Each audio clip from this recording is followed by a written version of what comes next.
In Palworld, there is 3 early options of a mount. So starting off first, we have the Rushor, then secondly we have a Melpacker, and then we have the Elk Deer. So if you go over to technologies, you can unlock these saddles starting from level 6. So all you need to have is leather, stone, and fragments. Then level 7, you'll be able to unlock the Melpacker saddle, and at level 12 you should be able to unlock the deer saddle. As you can see, the rush ore is very early on in game and there's an abundance of them, so don't worry, you should be able to pick these up fairly quickly. So let's take a look at the rush ore. So obviously, because it is based on a boar, it's not one of the fastest powers in the game, but that is not the reason why you probably want this. The reason why you want this is for stuff like this. If you do the reckless charge and you go straight towards ore or any type of rock, it can do a massive amount of gathering that takes you ages on a normal basis. This does it in seconds, so it's definitely one of the reasons why you want to get this first of all. Now let's take a look at the Melpacker. As you can see, the Melpacker is an abundance at the start of the game as well, so you should be able to find these really quickly, so don't worry at all. So now looking at the Melpacker, is probably one of the most nimblest mounts you can get early on, which is the main benefit for this, if I'm being honest. It also brings a bit of diversity inside of combat. Reason for that is because you can do an air cannon, which does a fair bit of damage, and if you're going around trying to get all of these lamballs, maybe for a bit of food or something like that, they make this extremely easy to do.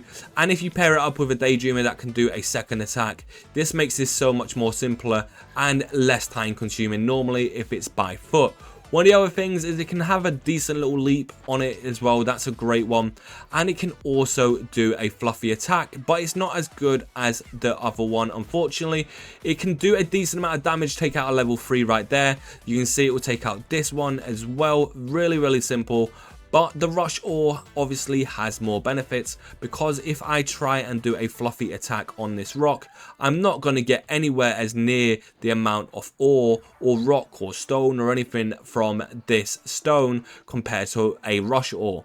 So now let's take a look at the final one, and that is the deer. Then going over to the elk deer, you can also find these at the start, really easy to pick up, but they are really powerful, so I highly suggest that you make sure you're about level 10 before you go in against them. So obviously the elk deer having the most colorful palette out of the 3 options is definitely the fastest, and it also comes with some overpowered attacks.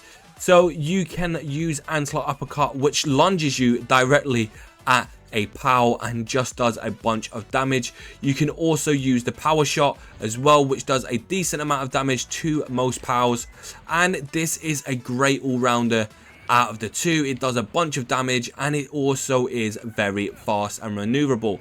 I highly suggest picking one of these up because they will help you massive early on in game. So drop a comment down below and let me know which one out of the 3 have you already got. Thank you so much for watching. Hopefully see you in the next one. Peace.